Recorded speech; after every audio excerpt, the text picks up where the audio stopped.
Bapak, Ibu, saudara yang dikasihi Tuhan, Shalom, salam sehat untuk kita semua.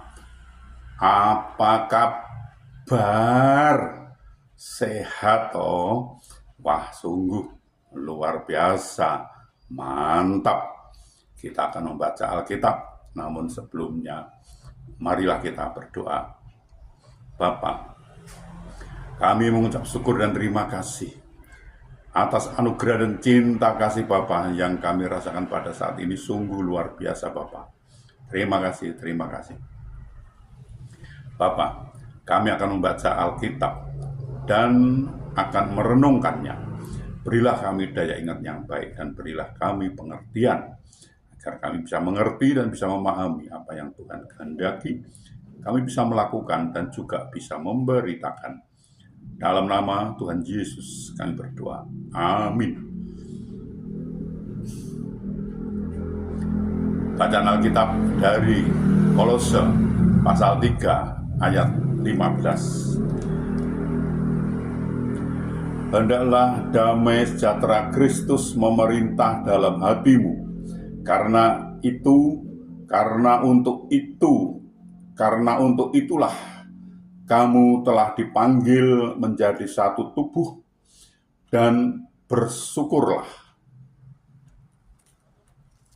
Demikian pembacaan Alkitab. Terpujilah Yesus Kristus.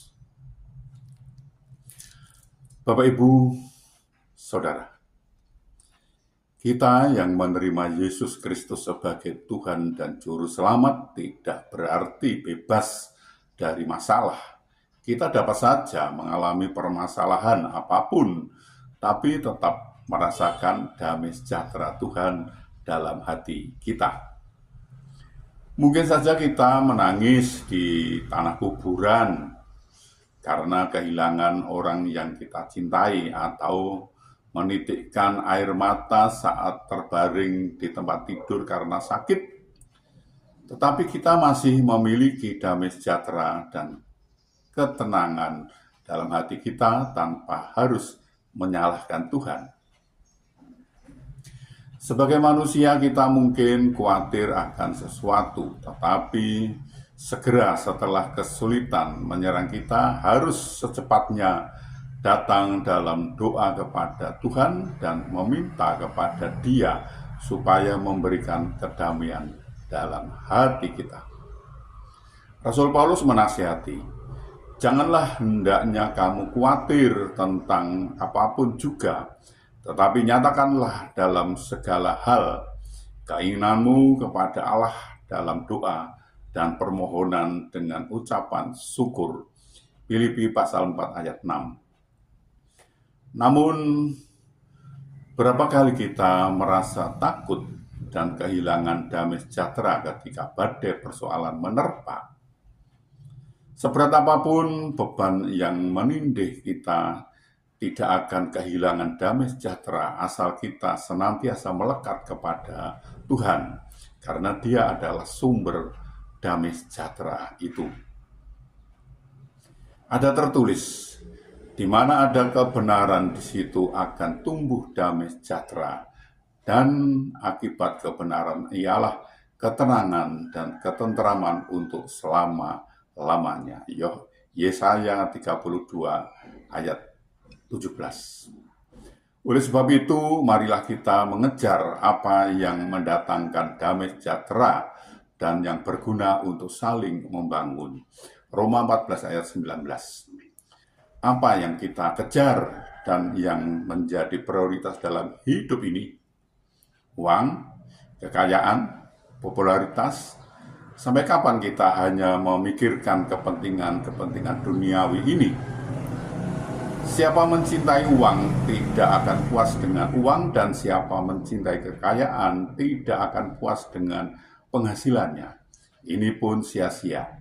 Pengkhotbah pasal 5 ayat 9. Sementara perkara-perkara rohani yang membawa kita kepada kehidupan yang dipenuhi dengan damai sejahtera, sukacita, ketenangan sejati, kita kesampingkan. Tidak ada seorang pun dan apapun yang ada di dunia ini yang dapat memberikan damai sejahtera bagi kita. Hanya Tuhan yang dengan kekuatannya yang ajaib mampu berkata, "Jangan takut, sebab aku menyertai engkau. Janganlah bimbang, sebab aku ini Allahmu. Aku akan meneguhkan, bahkan akan menolong engkau. Aku akan memegang engkau dengan tangan kananku yang membawa kemenangan." Yesaya 41 ayat 10. Sekiranya engkau memperhatikan perintah-perintahku, maka damai sejahteramu akan seperti sungai yang tidak pernah kering, dan kebahagiaanmu akan terus berlimpah seperti gelombang-gelombang laut yang tidak pernah berhenti. Yesaya 48 ayat 18. Tuhan menolong dan memberkati kita. Amin. Mari kita berdoa. Ya Tuhan, kami mengucap syukur dan terima kasih atas anugerah dan cinta kasih Bapa, atas kesempatan yang Tuhan berikan kepada kami untuk kami belajar tentang firman Tuhan. Bapa, berilah kami daya ingat yang baik dan berilah kami pengertian agar kami bisa mengerti dan bisa memahami dan bisa menyimpan dalam hati dan bisa kami lakukan dan juga bisa kami beritakan firman-Mu itu, Bapak. Ya Bapak, kami juga berdoa untuk saudara-saudara kami, sahabat-sahabat kami yang saat ini sedang sakit, sedang ada kelemahan tubuhnya, mereka tidak bisa berbuat banyak karena sakit.